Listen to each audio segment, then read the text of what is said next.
같이 우리가 신명기 28장을 같이 살펴보고 있는데, 오늘은 그 성읍에서도 복을 받고 들에서도 복을 받을 것이다 라고 하는 3절 말씀을 잠시 살피면서 성읍에서 복을 받는다 라고 하는 말이 무슨 말인지 같이 은혜 받는 귀한 시간 되기를 주의 이름으로 간절히 축복합니다. 오늘 이 본문에 이 복을 받고 라고 하는 말, 너는 계속 복을 받는 자다, 이런 말 분사형으로 수동태로 되어 있어요. 수동, 능동이 아니라 수동은 이 주체가 내가 아니라 나는 그냥 수동적으로 받는,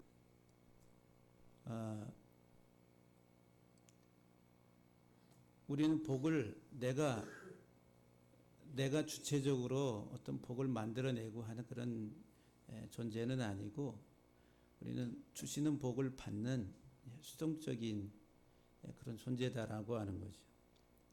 근데 우리가 1절과 2절 말씀에서 하나님의 말씀을 듣는 귀가 열리면은, 하나님의 말씀을 듣게 되면은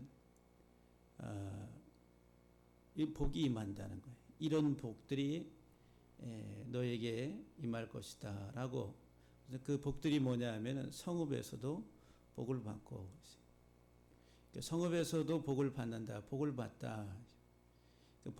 복의 주체는 하나님이시다 라고 하는 거예요. 내가 아니라 하나님. 그러니까 우리는 복 주시는 하나님, 복의 근원 되시는 하나님에 대해서 우리가 바르게, 복의 주체는 하나님이라는, 복의 주체는 하나님. 그래서 우리들은 복 주시는 하나님을 바르게 이해하고 인식을 해야 되는데, 진짜 복은 뭐라고요? 임마누엘. 진짜 복은 임마누엘이라는 거예요. 임마누엘. 임마누엘이 뜻이 뭐죠? 하나님이 우리와 함께 하시다. 아버지 하나님이 우리와 영원히 함께 하시는 것, 이게 복이라고 하는 복.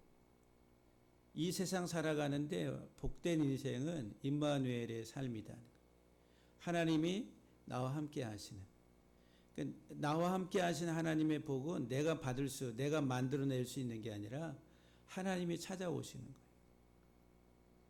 하나님이 오셔야지 우리는 이 복을 누리고 살아갈 수가 있다라고 하는 거예요. 그러니까는 절대적으로 하나님의 주권 속에 있다라고 하는 이 사실들을 우리들이 꼭 기억하시면서, 진짜 복은 임마누엘, 하나님이 우리와 함께 하신다라고 하는 이 사실들을 여러분들이 염두에 두시면서, 이 복을 받는다라고 하는 이 말이 복을 주다, 복을 준다라고 하는.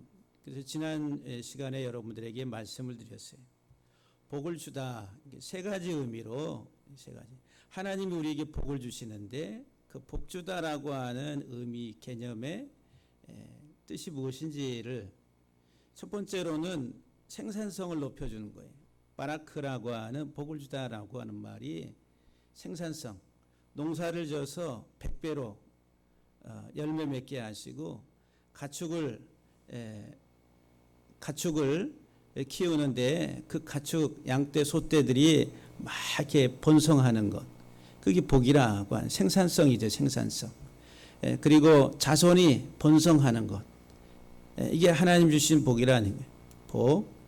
이것은 우리가 이 세상 살아가는데, 이 땅에 우리 물질적 영역 속에서 우리의 육체적 삶을 살아가는데 생산성과 관련되어 있다라고 하는 거예요. 그 현대 사회에 있어서는 뭐 농사가 전문이 아니고, 또는 이 가축이 생업의 어떤 주가 아니잖아요. 여러 가지 자기 분야의 사업장이 있습니다. 그 사업장을 통해 가지고 생산성을 높여주는 것, 이게 복된 기업이다라고 이렇게 이야기할 수가 있겠죠. 이건 이제 1차적인 의미, 1차적인. 이 세상, 우리의 눈에 보이는 이 땅을 바라보고 살아가는 우리들에게 있어서 1차적 의미에 있어서 하나님이 복을 주신다라고 할 때, 이런 것들이, 그러니까는 우리 물질적 영역에 있어서 그리고 우리의 생물학적 영역에 있어서 하나님이 번성케 한다라고 하는 개념이 이 바라크라고 하는 단어 속에 들어가 있어요. 그런데 우리들은 지금까지 이 복을 이것으로만 알았다라고 하는 거예요. 그래서 하나님이 우리에게 우리가 먹고 입고 사는 우리의 산업에 하나님 복을 달라고, 번성케 해달라고, 차고 넘치게 해달라고, 이런 하나의 그 기도를 우리들은 해왔고, 또 그것이 우리 신앙생활의 가장 중요한 요소로 이렇게 자리 잡았어요.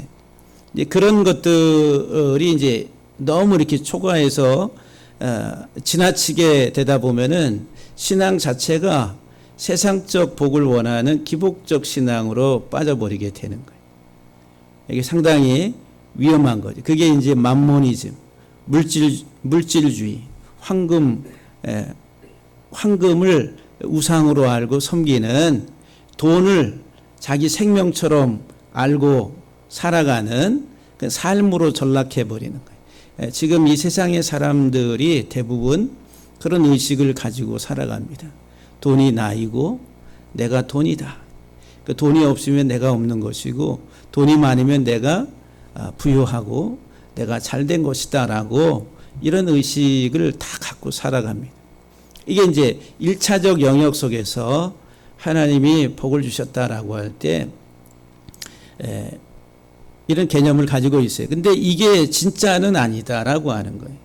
본질적인 하나님이 우리에게 주시고자 하시는 본질적 복은 아니다라고 하는, 이것을 통해서 우리에게 진짜 복을 설명하시는데, 우리의 영원한 생명의 생산성을 가져다주는 그 복은 뭐냐면은 예수 그리스도라고 하는 거예요.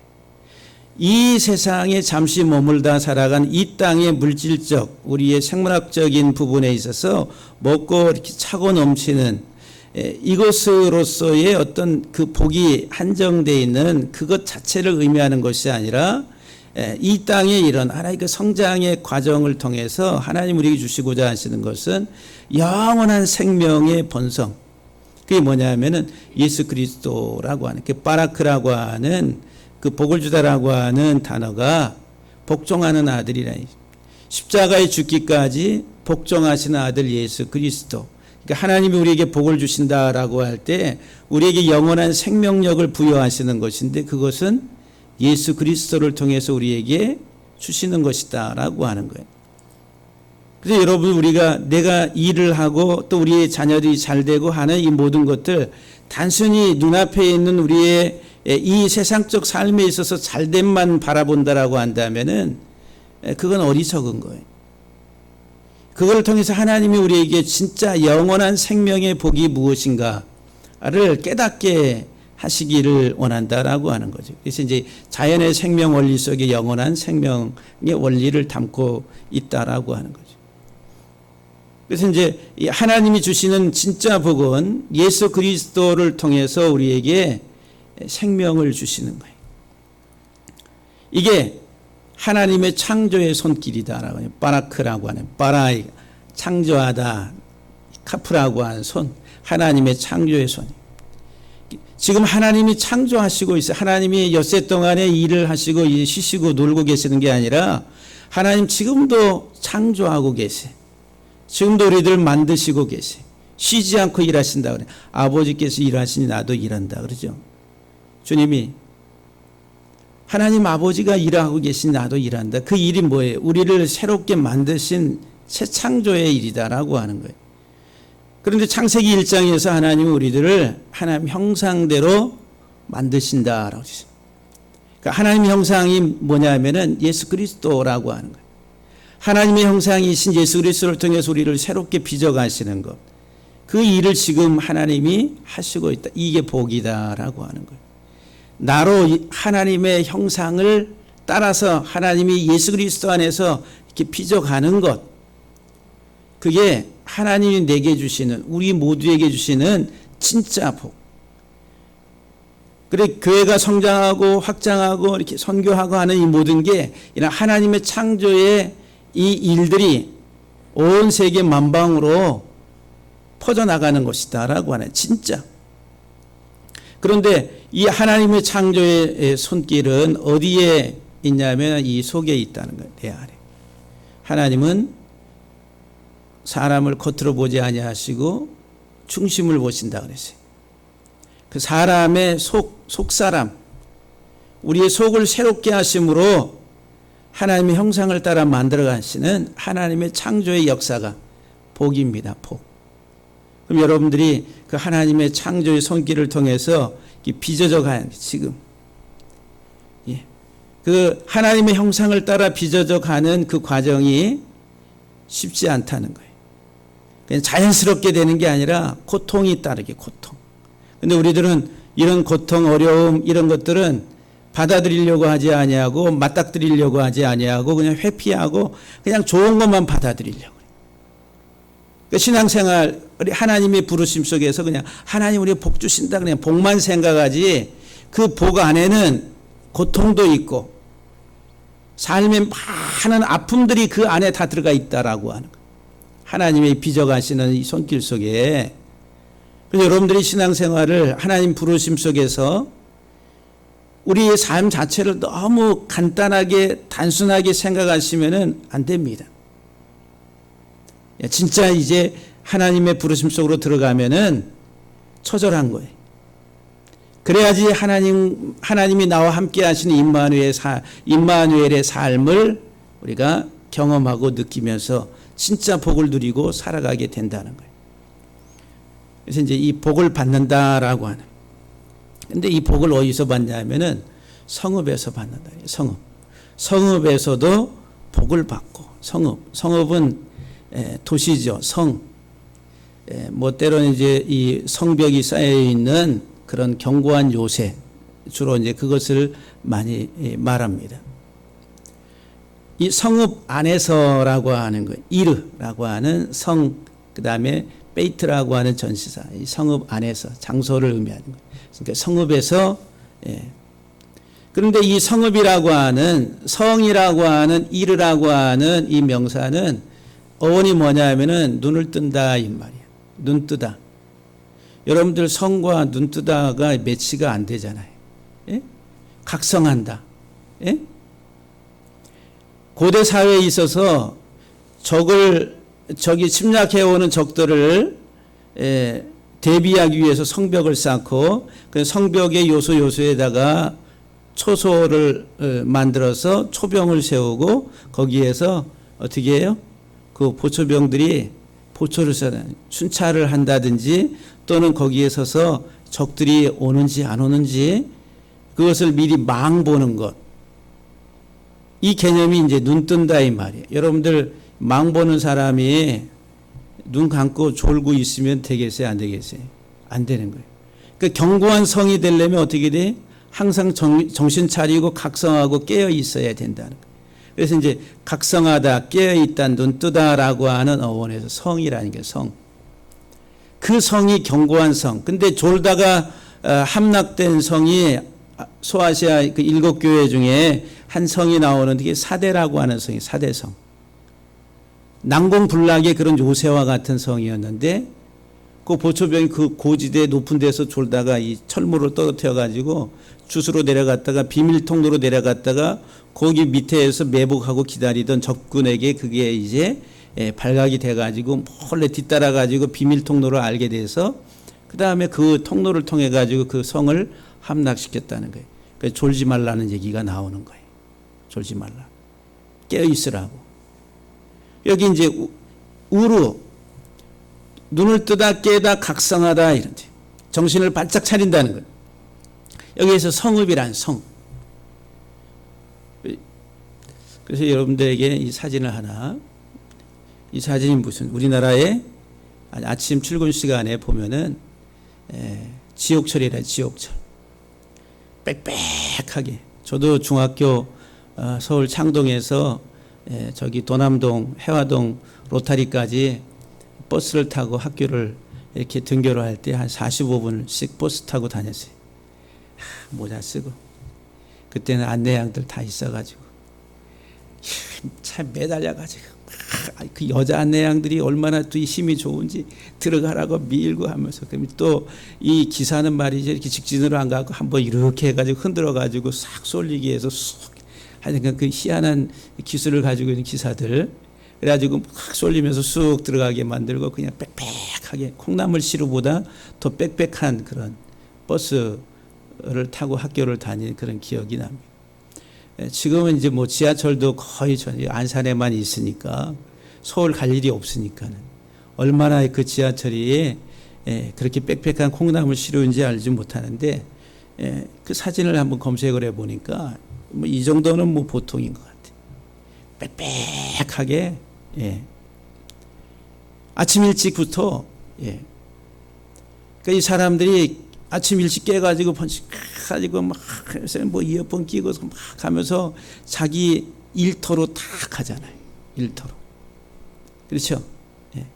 근데 이렇게 아침에 출근만 하면 저녁에, 이건 이제 뉴욕의 맨하탄 도시의 밤 야경이 불야성과 같이 해가지고, 서울도 마찬가지고 불 꺼지지 않는 도시, 밤새 일하기도 하고 놀기도 하고 하면서 이제 아침부터 저녁까지 환한 아주 분주하게 살아가는 현대인들. 근데 현대 사회뿐만 아니라 고대 사회도 마찬가지. 고대 사회도 새벽같이 일어나 가지고 일터로 가서 일을 하고 하는 그 삶의 모습이 인간 사회의 하나의 모습들이었다라고 하는 거죠. 우리가 창세기 4장에 보면은 성이 처음 나옵니다. 에녹이 가인이 아들 에녹을 낳고서 에녹성이라 해서 첫 번째 성입니다. 창세기 4장 16절 이하에 보게 되면은 가인이 이제 아벨을 죽인 이후에 하나님께로부터 이제 저주를 받아서 유리하는 자가 된다라고 하죠. 그리고 이제 가인이 여호와 앞을 떠나서 에덴 동쪽 놋 땅, 놋이라고 하는 방랑이라고 하는 곳에 그 땅에 거주하더니 아내와 동침하며 그가 임신하여 에녹을 낳았는데 300년과 하나님과 동행했던 에녹이 아니라 이 가인의 아들 에녹. 에녹의 뜻은 뭐 시작, 훈련한다, 트레이닝한다, 그리고 전수한다 이런 말이. 그러니까 이제 에녹이 가인의 뜻은 얻다, 이런 소유하다라고 하는 의미. 그러니까 이제 소유욕, 자기 중심적 삶이 아주 강했던 사람이 첫 번째 아들 가인이었다라는 거예요. 그래서 이제 자기 동생 아벨을 죽였어요. 들로 유인해가지고. 그리고 나가서 이제 하나님 앞을 떠나가지고 유리하는 자가 돼서 방황이라고 하는 놋 땅에 거주하면서 아들을 낳았는데 에녹이라 이름을 줬어요. 그래서 이제 그 아들 이름을 따라서 성을 쌓았는데 그 성 이름을 에녹이라, 이렇게 에녹성이라 첫 번째 성입니다. 그래서 이제 에녹이 또 아들을 낳았는데 이랏이라. 이랏은 빠르다 이 말, 빠르다. 들락이라고 하는 이름의 뜻을 가지고 있어요. 그러니까 얼마나 분주하게 막 왔다 갔다 하면서 활동하는 이 활동성이 강한 이제 아들이다라고 하는 거죠. 이 에녹이. 근데 이 에녹이 이랏을 낳고 이랏이 또 무야엘을 낳았는데 무야엘은 그 이름의 뜻이 뭐냐면 풍부를 좋아한다. 풍부. 풍요를 아주 번성하고 이렇게 풍요로워지는 것들을 좋아한다. 그 아들 이름이. 그 다음에 무야엘이 무사엘을 낳았는데 무사엘은 뭐 요구한다 이 말이. 무트라고 하는 사람, 샤알이라고 하는 요구한다는 게, 계속 뭔가를 더 요구하는 거예요. 만족이 없이 더 뭔가 더 원하고 더 요구하고 하는 그 무드사엘을 낳고 무드사엘은 또 라멕을 낳았다 그랬어요. 그 라멕이라고 하는 사람의 이름의 뜻이 강한 자라고 하는 강한. 그러니까 이 가인의 후손은 활동을 하면서 더 강성해지고 풍요로워지고 하면서 자기의 삶의 울타리를 더 견고하게 성을 쌓아가는 인본주의의 표본이다라고 하는 거예요. 이 세상이 그래. 이 세상 살아가는데, 그래서 이제 나라고 하는 나의 삶을 더 강하게, 더 번성시키고 더 풍요롭게 자기 성을 쌓아가는, 자기 성. 집도 마찬가지죠. 월세 살다가 전세 살다가 몇 평짜리 더 늘려가고 더 성을 더 막 자기의 집, 그게 자기 자신의 성공과 일치시키는 거예요. 그렇게 돼야지만이 내가 잘 됐다라고 이런 의식구조를 우리들은 그런 의식구조를 갖고 있어요. 안 그러면 우리는 명함도 못 밀어. 자기 존재에 대해서 존재감을 못 느껴. 그러니까 이 땅에 살아가는 우리들의 삶은 그냥 이 세상 속에서 우리들은 인본주의적, 근데 인본주의적 삶은 물질주의라고 하는 물질. 더 강하고, 더 강성하고, 더 잘되고 하는 것들을 다 이런 하나의 그 가인의 자손들의 삶처럼 이렇게 번성하고 잘돼. 그래야지 봐라. 그러지 못하면 우리들은 쪼그라듭니다. 그리고 나설 수가 없어요. 창피해서 명함도 못 냅니다라고 하는 거예요. 그게 이제 이 땅에서의 어떤 삶의 모습들이다라고 하는 거죠. 창세기 11장에 보면은 이제 하나님이 이 가인의 후손들의 그 사람들이 땅에 죄가 관영함을 보시고 이 차고 넘침을 보시고 홍수로 심판하셨어요. 그리고 노아의 후손을 통해 가지고 하나님이 또 번성케 하셨는데 노아의 후손 가운데 그 함의 후손들 가운데 니무롯이라고 하는 용사, 들에서 사냥을 좋아하고 아주 거대한 거인 족속이 있는데 이들이 또 성을 쌓고 탑을 쌓는데 그 바벨탑 사건이다라고 하는. 그 탑 꼭대기를 하늘에 닿게 하여 우리 이름을 내고 온 지면에 흩어짐을 면하자. 하나님이 심판하셨는데 이제 그런 심판이 와도 흩어지지 말고 우리가 생존할 수 있는 뭔가를 만들자. 이제 인본주의의 어떤 극치다라고 이야기할 수가 있습니다. 그래서 이제 여호와께서 사람들이 건설한 그 성읍과 탑을 보려고 내려오셨더라. 여호와께서 거기서 그들을 온 지면에 흩으셨으므로 그들이 그 도시를 건설하기를 그쳤더라. 이렇게 기록하고 있어요. 두 번째 성이 니므롯이 만든 바벨탑의 거기 성이다. 하늘 높이 하나님을 대적하는 그런 인본주의적 하나의 그 문화라고 하는 거예요. 또 창세기 13장에 보면은 이 성이 나오는데 아브라함이 조카 롯하고 같이 있다가 이제 아브라함의 목자들과 조카 롯의 목자들이 이 양떼들이 많아지니까 목초지를 놔두고 서로 이제 다툼이 일어났어요. 그래서 이제 아브라함이 조카에게 야 네가 선택해서 먼저 가라. 해서 선택권을 주지요. 그래서 이제 조카 롯이 선택해서 간 곳이 소알 지역에 아주 기름진 땅이라.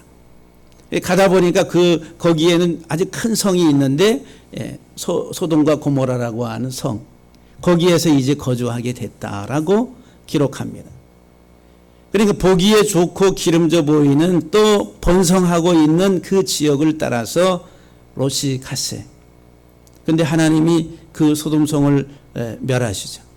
그래가지고 이제 선사를 통해서 그들을 이끌어내시는데 창세기 19장에 보면은 그리로 속히 도망하라.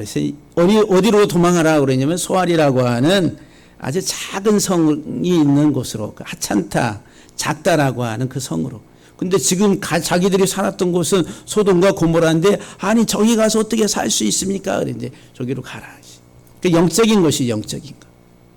우리가 이 세상 살아가는데 눈에 보이는 대로 아주 커 보이고 번성해 보이고 좋아 보이는 것을 따라갈 때에 이런 결과가 온다는 게 롯과 같은 결과가.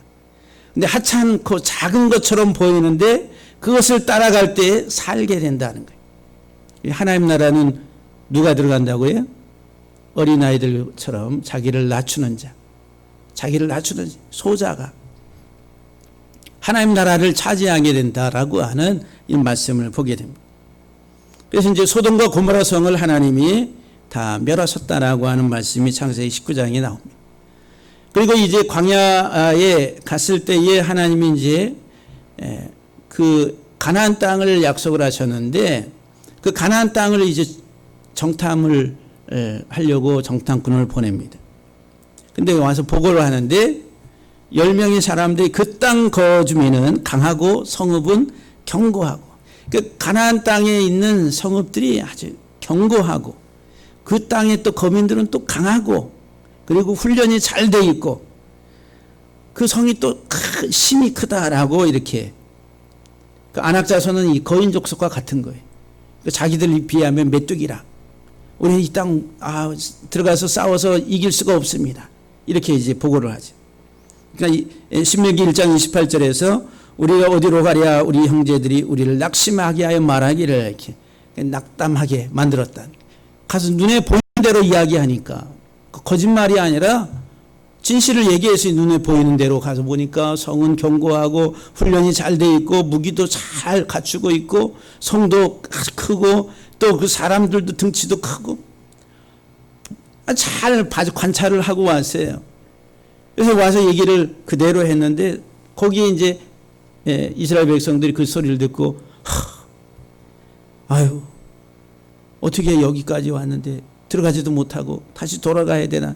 그래서 이제 낙심을 하게 된.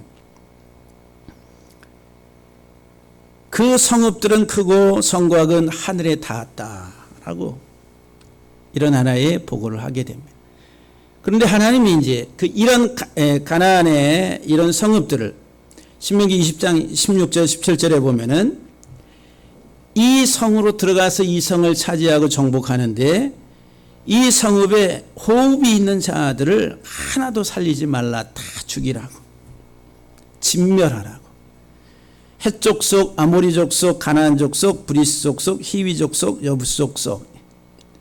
그냥 우리가 눈으로 볼 때에는 이 성이 견고하고 번성하고 아주 좋은 성이에요. 그렇잖아요. 그러니까는 롯이 먼저 선택하고 네가 거할 곳을 따라서 가라고 할 때 눈에 보이기에 좋은 곳, 번성한 곳을 찾아서 소돔과 고모라에까지 이르게 됐다라고 하는 거죠. 근데 이 가나안 땅에 이렇게 정탐을 해보니까 바로 이제 그런 상황이다라고 하는 거예요. 근데 그 땅을 정복하라고 그러는데 애굽에서 나온 이스라엘 백성들이 그것을 정복할 수 있는 어떤 조건이 눈을 씻고 봐도 없는 거예요. 싸웠다가는 다 죽게 생겼어요. 근데 하나님은 들어가라 내가 너희에게 너희 손에 붙였다라고 말씀하시면서 들어가서 그들을 다 진멸하라고 말합니다. 예. 그 성을 불태우기도 하고 진멸하고.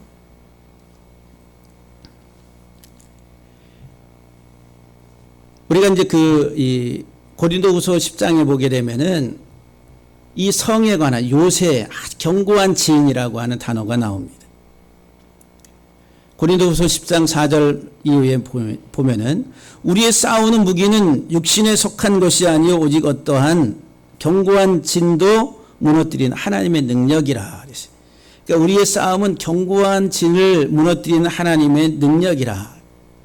근데 그 견고한 진이 뭐냐면은 이론이라니까 모든 이론을 무너뜨리며 하나님을 아는 것을 대적하여 높아진 것을 다 무너뜨리고 모든 생각을 사로잡아 그리스도에게 복종하게 하는 것이다. 그러니까 견고한 진을 무너뜨리는 것은 뭐냐면은 그 견고한 진이 뭐냐면은 생각이라는 생각. 하나님을 대적해서 높아진 그 교만한 생각들, 인본주의적인, 세상적인 이런 모든 생각으로 이렇게 견고한 진을 치고 있다는 거예요. 그러면 이런 견고한 진이 어디에 있어요? 예? 그 가나안 땅에 그 여리고성이나 이런 이제 가나안 땅에 있는 그 성들이 지금 우리가 가나안 땅을 정복하려고 거기 가요? 아니에요. 근데 하나님 우리에게 가나안 땅을 정복하라고 그래요.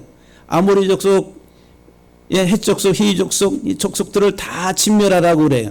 그럼 거기까지 가야 돼? 아니잖아요. 그런 얘기하는 게 아니잖아요. 근데 이 견고한 진이 뭐냐면은 이 요새들이 뭐냐면 우리 머릿속에 있는 거예요. 머릿속에.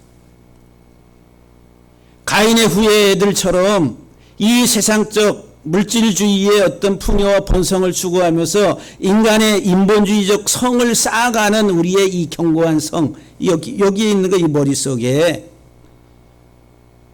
한번 따라합시다. 어디에 있어요? 여기. 두 손을 들어서 이 속에 있습니다.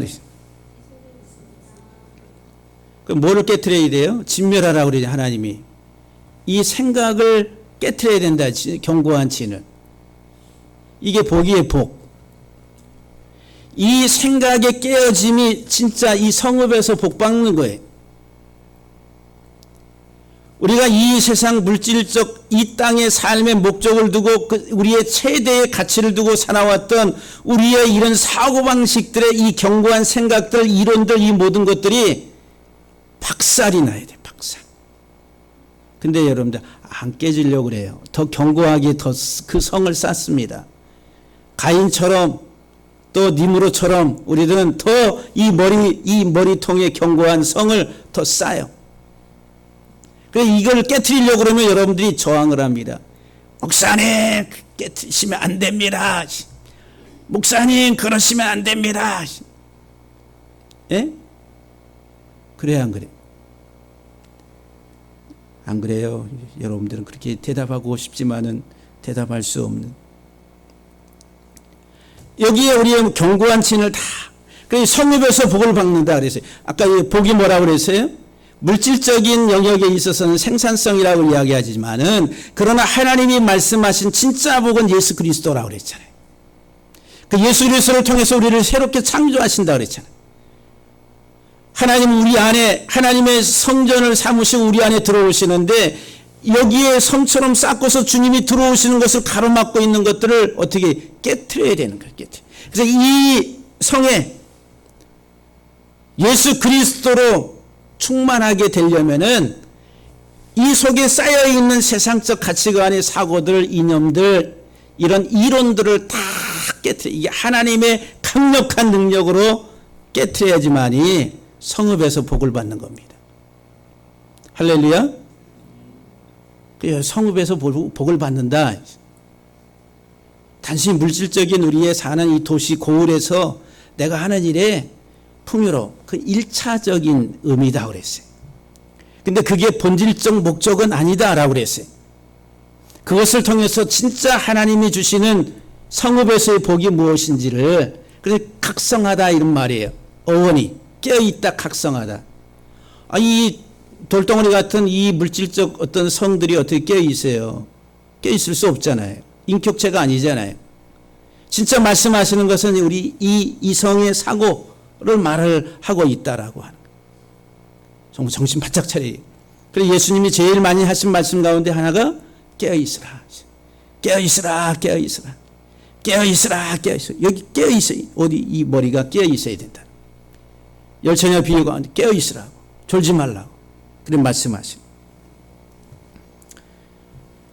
여기 이제 눈뜨다라고 하는 우르 각성하다라고 하는 말에서 이르 성읍 도시가 파생이 되는데, 근데 이 이르 똑같은 이르인데 다니엘서에서는 순찰자라, 하늘에서 내려온 순찰자, 천사, 거룩한 자 이렇게 표현하고 있어요. 이르가 성읍이 똑같은 단어인데 순찰자라는 깨어있는 자, 또 각성시키는 자라고 하는 거예요. 하나님의 사자는 깨어있는 자라. 그리고 각성시키는 자. 하나님의 말씀을 가진 자는 깨어서 각성시키는 자. 예. 제가 여러분들을 이렇게 각성시키는 거예요. 지금 말씀으로 깨어서 있으라고 각성시키는. 그냥 1차적 그 물질적 복만 얘기하면 여러분들을 다 졸게 만듭니다. 졸게 하는 거예요. 근데 그것이 아니라 진짜 예수 그리스도 안에서 각성케 하는. 다니엘서 4장 13절 17절 말씀을 보면은 내가 침상에서 뇌 속으로 받은 이상 가운데 이게 느부갓네살 왕이 꿈을 꾼 거예요. 본즉 한 순찰자, 이르라고 하는 성이라고 하는 단 똑같은 한 순찰자, 한 거룩한 자가 하늘에서 내려오는데, 이는 순찰자들의 명령대로 이제 무슨 말을 했냐면, 보니까 여기 순찰자들의 명령대로요, 거룩한 자들의 말대로니 그랬어요. 그래서 이제 이 순찰자들이 말하는 게 이제 요지가 세 가지로, 하늘에서 내려온 순찰자, 각성시키는 자들이 하는 말, 인생으로 지극히 높으신 자가 인간 나라를 다스린다. 그러니까는 지극히 높으신 하나님만이 인간 나라를 다스리신다 그랬어요. 그러니까 하나님이 온 세계 모든 것의 주권자시다는. 인간 나라를 다스리시는 문둥이, 지극히 높으신 자, 지극히 높으신 자라. 두 번째, 자기 뜻대로 그것을 누구에게든지 주시며 그랬어요. 하나님의 뜻대로 이 지상의 나라들도 폐하기도 하시고 세우기도 하시고. 근데 우리들은 우리가 다 취하는 것 같고 하는 것 같지만 나중에 궁극적으로 보면 하나님의 이 세상을 통치하신 하나님의 주권 속에 있다라고 하는. 그러니까 하나님 앞에 기도를 하는 거예요. 하나님 앞에 우리들은 기도할 뿐이다라고 하는 거예요.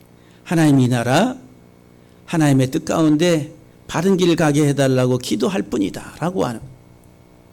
세 번째 보니까 또 지극히 천한 자로 그 위에 세우시는 줄을 알게 하려 함이라. 이 지상의 왕국이나 지상의 어떤 통치 기구들은 아주 탁월하고 뛰어난 자를 세워서 뭔가를 이끌어 가려고 하는데 하나님은 지극히 천한 자로 그 위에 세우시는 줄을 알게 하려 하심이라. 이게 하나님의 주권을 이야기하고 있는 거예요. 하나님의 주권. 그러니까 바벨론 왕국의 흥망성쇠에 대해서 하나님이 느부갓네살 왕의 꿈속에 이런 하나의 꿈을 통해 가지고 말씀해요. 다니엘이 이것을 해석해 줍니다. 그러니까 여기 순찰자라고 하는 지극히 거룩한 자 또는 순찰자 또는 깨어있는 자라. 이게 성과 같은 단어예요. 성. 이르라고 하는. 그러니까 여러분들 여기 이 성 머리에 이 씌어져 있는 이 생각의 견고한 성들 항상 깨어있는 영적으로 깨어있어야 된다.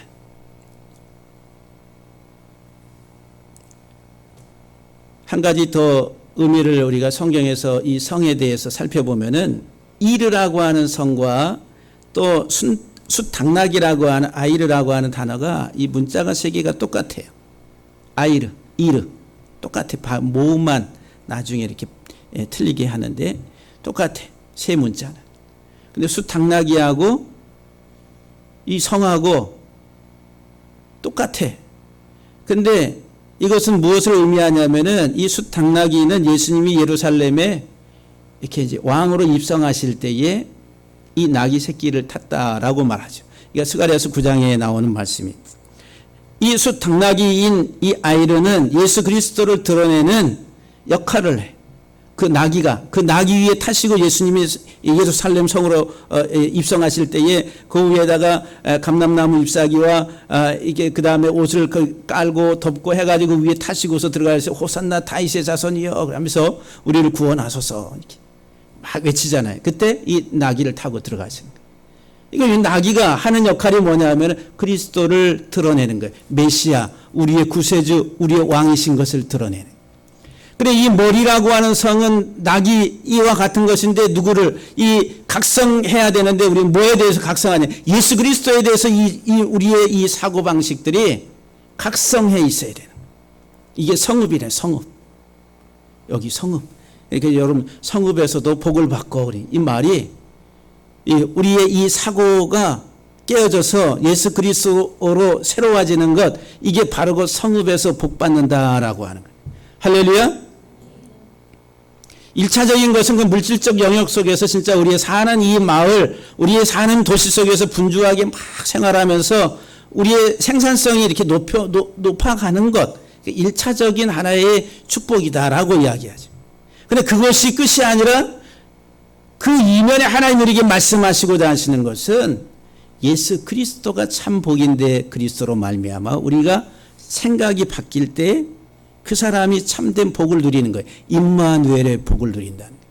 이게 거듭남이에요. 거듭남. 이게 막 깨어지고 그러니까 여리고성의 가나안의 성들이 막 박살나고 깨어지고 우르릉 쾅쾅 무너지고 하는 것들이 어디서 일어나요? 이 머리통 속에서 일어나야 되는데 안 일어나요. 그게. 천지개벽이 돼야 되는데 잘 안 된다라고 하는 거죠.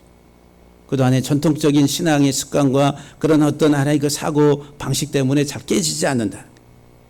종교개혁이 어렵고 힘든다라고. 루터가, 칼빈이 목숨 걸고 하는 거예요. 그래서 이제 나귀 이 나귀를 타고 들어가신다. 이 스가랴 9장 9절 말씀에 시온에 따라 크게 기뻐할지어다. 예루살렘에 따라 즐거이 부를지어다. 보라 내 왕이 내게 임하나니. 그러니까 예수 그리스도를 말하지요. 그는 공의로우시며 구원을 베푸시며 겸손하여서 나귀를 타시나니 나귀의 작은 것 여기 알아이르 나귀의 작은 것 곧 암나귀의 새끼니라. 마태복음 21장에 보게 되면 예수님이 예루살렘에 입성하실 때 이는 선지자들을 통하여 하신 말씀을 이루려 하심이라 일러스되 시온의 딸의 이르기를 내 왕이 내게 임하나니 그는 겸손하여 나귀 곧 멍이 매는 짐승의 새끼를 탔도다 하라 하느니라. 예수님이 이제 가서 저기 가서 나귀를 끌고 오라고 말씀하시면서 제자들에게 주신 말씀이 제자들이 와서 예수께서 명하신 대로 하여 나귀와 나귀의 새끼를 끌고 와서 자기들의 겉옷을 그 위에 얹으며 예수께서 그 위에 타셨다라고 말합니다.